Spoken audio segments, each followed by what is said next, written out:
I'm self-conscious. I'm beginning to think that I might actually be just like everybody else. No better, no worse. And that, in theory, is a good thing. Right? I mean, given that the amount of time I have devoted throughout my life to the asymptotic dream of reaching the ever-elusive mirage of normalcy is second only to the amount of time I've devoted to trying to be exceptional, unique, and peerless. This revelation should come with some degree of relief, right? But therein, I suppose, lies the perennial problem. Do I get to be normal? C, not weird, one of the group, an insider. Also C, ordinary, average, mediocre, insignificant. Or do I get to be exceptional? C, noteworthy, extraordinary, outstanding. C also abnormal, odd, atypical. You see my conundrum here? So really, I guess I should say that I'm beginning to believe that I might actually be just like everybody else. No worse. But no better either. And that, embarrassingly enough, is terrifying to me. I mean, as I sit with it, I'd almost prefer to be worse rather than just unnotable. Worse is at least worth noting. Abhorrent at least gets a footnote. What's that phrase? There's no such thing as bad press. What is that? I mean, without getting too Freudian here, I suppose it really all does seem to come back to two competing human needs within me. The need to belong, to fit in, to be accepted, to feel affirmed and welcomed by those around me, and the drive to be seen as something, someone remarkable, which, through the principle of philosophical mathematical reduction, might just as easily become the need to be memorable, remembered, which, reduced down one more eye-rolling ideological integer, might become, quite simply, the fear of death, of not being, of not existing, of never having existed if in fact the present moment is all we have. So then back to this realization that perhaps I am just like everybody else. No better or worse, nor worse nor better.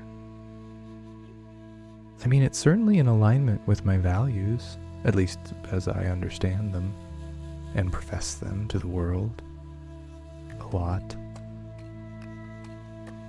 The power inherent in the framework of hierarchical paradigms focused on the adaptive nature of diversity in all its myriad forms is that it helps us all to feel our inherent value, our inherent uniqueness within the context of us all being just people. Being. Each of us has something to offer that no one else could possibly offer because no one else embodies the absolutely unlikely and completely unrepeatable combination of quintillions of unlikely factors that have resulted in this divinely negentropic manifestation of being that each of us, ultimately, is.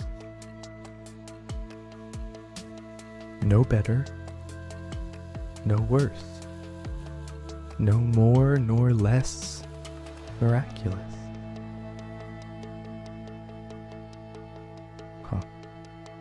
My first thought at this point, tangled up as I find myself deep within the morass of all this philosophical peel-pull, is that none of this really much matters at the proverbial end of the day, because ultimately, from the Taoist as well as my own experiential point of view, I simply seem to be who and what I am, with room for growth and change and healing and hurting, but nevertheless, in undeniable, ever-constant adherence to my own true, deep, unique inner nature.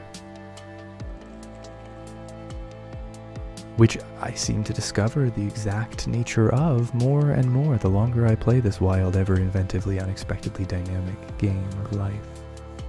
And whether that results in a life remembered by millions, or simply by those around me whose lives I impact in positive, negative, and every spectral way in between, I'm pretty sure it's safe to say that, if only in the rippling effects of my impact, if not necessarily by name,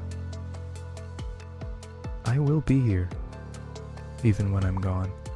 In the grand cascade of the ever-unfolding moment, each of us, it seems to me, is a mosaic made up of the millions of interactions that have shaped us, each of which were influenced by the millions of interactions preceding them, resulting in a sort of tapestry of personhood stitched together by the impact of each of us on each other. Sewn up one micro-relational experience at a time. So, from that perspective, I suppose the best thing I can do is to simply be me, as well as I can, every day, in all my many ordinary, extraordinary, weird, banal, bizarre, predictable, schlubbish ways, just like everyone else. I don't know. What do you think? Contribute by visiting imselfconscious.com to join in the conversation.